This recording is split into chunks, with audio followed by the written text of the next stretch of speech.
ఈరోజు మనం తిరుమలగిరిలో ఉన్న శ్రీ వెంకటేశ్వరరావు గారు, వారి సతీమణి వసంత గారు, వారి కుమారులు, ఇరువురు కుమారులు, కోడళ్ళు, సహా కుటుంబం వారందరికీ మంచి జరగాలని, ఆయువు, ఆరోగ్యము, ఐశ్వర్యము, ఆనందము, ఆరోగ్యము, అన్యోన్య దాంపత్యము అన్నీ సర్వ కోరికలు నెరవేరి ముక్కోటి దేవతల అనుగ్రహంతో, ముఖ్యంగా మన బాలయోగీశ్వర శ్రీ పరశివ శిఖర క్షేత్ర పీఠాధిపతి బాలయోగీశ్వర భగవాను సాక్షాత్ పరమేశ్వరులు అంశతో ఆయన మనకి లభించారు కనుక ఆయన ఆశీర్వచనంతో మీరందరూ ఆనందంగా, మీరు ఏమేమనుకుంటారో మీ కోరికలన్నీ నెరవేరి మీరు సుఖంగా ఉండాలని కోరుకుంటూ, ఆ భగవాన్ గారి నా చేత చెప్పిస్తున్నారు, నేను కాదని చెప్పేది. బాలయోగీశ్వర భగవాన్ గారు సాక్షాత్తు ఆ శంకరాచార్యుల స్వామి అవతారం అన్నమాట. మహానుభావులందరూ ఎప్పుడూ ఉండరు కదా శంకరాచార్యుల గారు. వారు వాళ్ళ అంశతో వస్తూ ఉంటారు కొంతమంది. వాళ్ళని కనుగొని వాళ్ళ యొక్క మహత్యం తెలుసుకొని వాళ్ళు చెప్పినట్లుగా నడుచుకుంటూ, వాళ్ళు సేవ చేసుకుంటూ, వాళ్ళ మీద అనన్యమైన భక్తితో మనం ఉండటమే మహా విశేషం అన్నమాట. ఎందుకంటే మనకి ఇది లభించిన అద్వినియోగపరుచుకుంటే మనకి ఆరోగ్యం కూడా బాగుంటుంది, కావలసినవన్నీ వస్తాయి, ఆనందంగా ఉంటారు, చక్కగా ఉంటారు.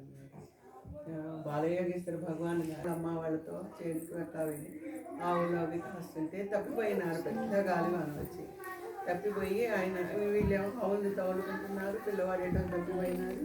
వెళ్ళి అక్కడ ఒక వేప చెట్టు కింద కూర్చున్నారు. అక్కడి నుంచి అలా పైన పరశివ శిఖర క్షేత్రం ఉంటుంది. 7 కొండల వెంకటేశ్వర స్వామి పెద్ద కొండ అనమాట, మెట్లుండవు, కొండే. వెళ్ళి అక్కడ కూర్చున్నారు. అక్కడ కడిం చెట్టు కింద, రావి చెట్టు కింద అక్కడ కూర్చొని ఆయనకి తెలియకుండానే తపస్సులోకి వెళ్ళిపోయినారు. ఆయన చాలా సంవత్సరాలు, 18 సంవత్సరాల వరకు ఆయన కూర్చున్నట్టు యోగిగా ఉండిపోయినారు ఆయన అన్నమాట. తల్లిదండ్రులకు అసలు ఈయన జాడే తెలియలేదు అసలు అన్నమాట. అలా యోగిలా ఉండి ఆయన సిద్ధపడి పొందారు. ఆయన అక్కడ స్వయంభూ శివలింగం ఉంది, దుర్గమ్మ వారి గుడి ఉంది. అక్కడ స్వయంభూ వెంకటేశ్వర స్వామి, అలివేలమంగ, లక్ష్మీదేవి, అన్ని దేవతలు వెలిసి ఉన్న మహాక్షేత్రం అది. అన్ని దివ్య ఔషధాలతో కూడుకున్నటువంటి కొండ అది. అసలు అక్కడ క్రూర మృగాలు అవన్నీ తిరుగుతూ ఉండేటటువంటి ప్రదేశం. అలాంటి ప్రదేశంలో ఆ బాలుడు అక్కడ కూర్చొని ఆయన్ని 5 పడగల శేషనాగు రక్షిస్తూ ఉండేది. ఎప్పుడు ఆయనకి తెలీదు, ఆయన్ని ఎలా రక్షిస్తూ ఉండేది అన్నమాట. ఓ రకంగా ఆయన సుబ్రహ్మణ్యేశ్వర అవతారం కూడా అనుకోవచ్చు మనం అన్నమాట. అలా ఆయన తపస్సిద్ధితో భక్తులందరూ కోరికలు నెరవేర్చుకుంటున్నారు. తర్వాత ఆయన్ని కనుగొన్నారు, అందరూ వస్తున్నారు భక్తులు. ఆయన దర్శనం చేసుకునేటప్పటికే అందరికీ మంచి జరగటం మొదలుపెట్టింది. ఎంతోమంది అనారోగ్యమైన వాళ్ళు, క్యాన్సర్ వచ్చి తగ్గదనుకున్న వాళ్ళు, కిడ్నీలు పాడైపోయి డాక్టర్లు మా వల్ల కాదన్న వాళ్ళు, తీసుకెళ్ళిపోమండి ఇప్పుడే 5 నిమిషాలు 10 నిమిషాలు అంతే అన్నవాళ్ళు ఆయన దగ్గరికి తీసుకొచ్చి కూర్చోబెట్టేటప్పటికి చక్కగా వాళ్ళందరూ ఆరోగ్యవంతులైపోయినారు. పాము కరిస్తే వెంటనే ఆయన కంటి చూపుతోనే ఆయన ఇలా నీళ్ళు చల్లితేనే చాలు, అసలు మనిషి లేచి కూర్చున్నారు. ఇది సరిగ్గా జరిగినది అనమాట. వీరే ఉన్నారు సాక్ష్యం, వీరి ఫ్రెండే ఉన్నారు భక్తులు. ఆయనకి ఒంట్లో బాగుండక రాలేదు, లేకపోతే వచ్చేవారనమాట. ఈయన మీద నుంచే పాము వెళ్ళి ఆయన్ని కాటేసింది. కాటేస్తే అప్పుడు భగవాను ఈయన రక్షించారు అన్నమాట. ఇలా ఎన్నో అద్భుతమైన మహత్యాలు ఉన్నాయి భగవాన్ గారి గురించి. అది అలా ఉంచి ఆయన చాలా జ్ఞాన బ్రహ్మ.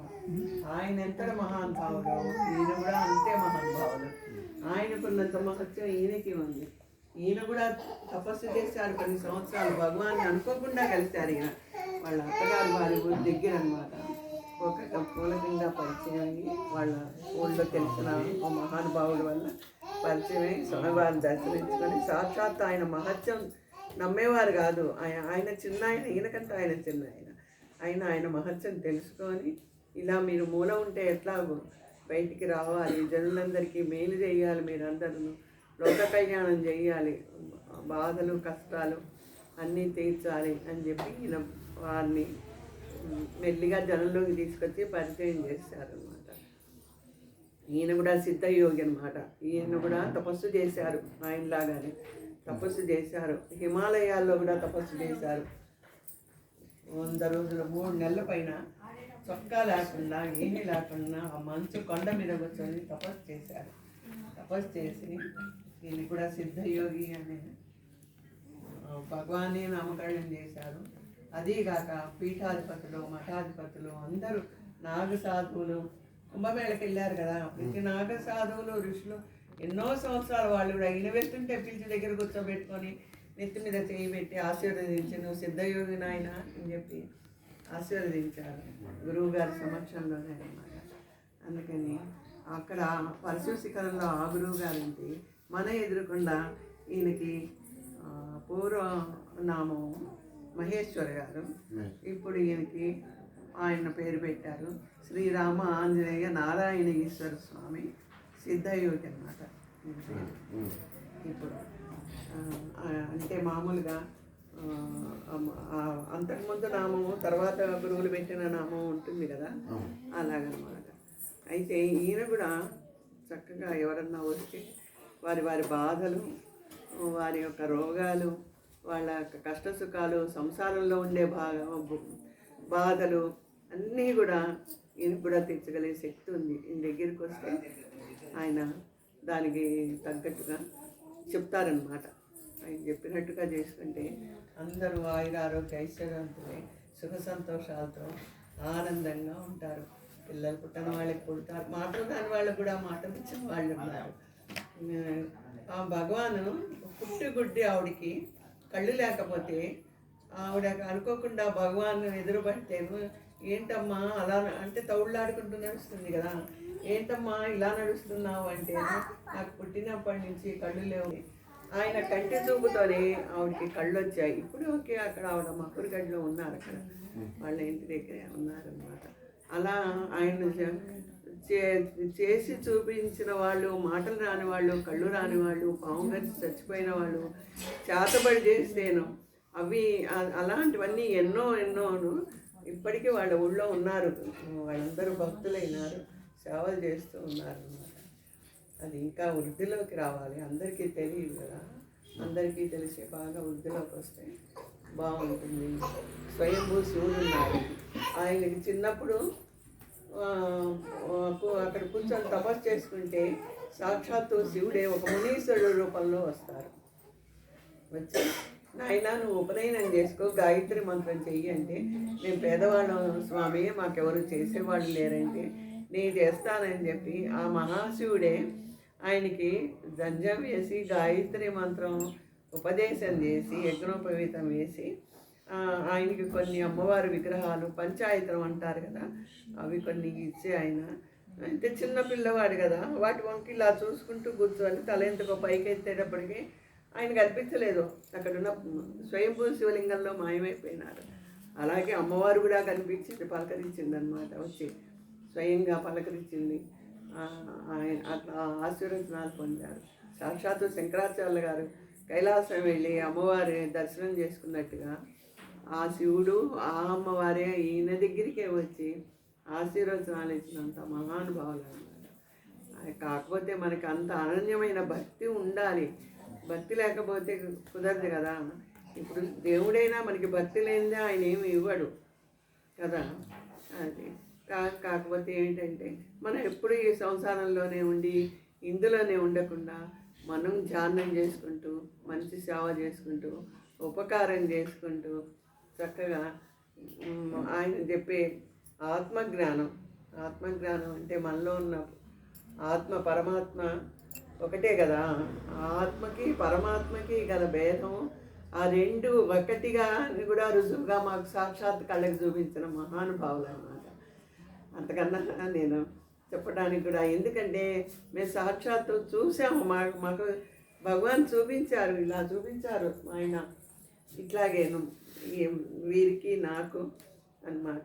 ఆ భగవాన్ గురించి చెప్పుకుంటుంటేను వాళ్ళ పాప చూసింది, మేము కూడా చూడలేదు. వాళ్ళ పాప 13-14 ఏళ్ల పాప చూసి, నాన్నగారు ఇందులో భగవాన్లో జ్యోతి ఉన్నది, జ్యోతి వచ్చింది అనేటప్పటికి, మేము అప్పుడు రెండోసారి చూసేటప్పటికి అప్పుడు తెలిసింది మనలో ఉన్న ఆత్మ అంతటా, విశ్వం అంతటా నిండి ఉన్నటువంటి పరమాత్మకు రూపం లేదు, మొత్తం విశ్వం అంతా. త్యాగరాజు చెప్పినట్టు చీమలు బ్రహ్మలు శివకేశవాదులు అన్నట్టు అణువు భగవంతుడే ఉన్నాడు కదా. ఆ పరమాత్మ స్వరూపము రెండు ఆయన చూపించారు. ఆయన హృదయంలోంచి జ్యోతి స్వరూపం వచ్చి అలా తిరిగింది, ఇంతలోకి పరమాత్మ స్వరూపం వచ్చి ఆయన పక్కన ఉండి, రెండు జ్యోతులు పక్క నుండి రెండు ఏకమైపోయినాయి అన్నమాట. ఆ అద్భుతం చూస్తే నిజంగా నాకు అనిపించింది, ఏ మహానుభావులు ఏ యోగులు చూపించినటువంటిది అసలు నిజంగా కనిపిస్తుందా? కనిపించదు కదా, మనలో ఉన్న ఆత్మ కనిపించదు. అది తపస్సంపన్నులు తపస్సు చేసుకుంటే వారి అనుభవం కొద్దీ తెలుస్తుంది, కానీ అది పైకి చెప్పేది కాదు. ఆత్మ దర్శించుకోగలం, ఆత్మ పరమాత్మ దర్శించుకోవడం అంటే ఎంతటి అద్భుతమైన విషయం అది. అలాంటి మహానుభావులు ఎంత చెప్పినా తనివి తీరదనుకోండి. ఇలా మీరు చెప్పమంటే నేను చెబుతూనే ఉంటాను. అందుకని మీరందరూ సేవాభాగ్యంతో, భక్తి ప్రపత్తులతో చక్కగా భగవాన్ సేవ చేసుకుంటూ, ఆయన చెప్పినట్టుగా చేసుకుంటుంటే ఆనందంగా, ఆరోగ్యంగా మీరు చక్కగా బ్రహ్మజ్ఞానంతో ఆత్మస్వరూపులై, మనకి అంతకన్నా ఏం కావాలండి? ఎన్నేళ్ళున్నా మనం జన్మ సార్థకత చేసుకోవాలంటే మరి ధ్యానము, భగవంతుల్లో లీనమవటం కావాలి కదా.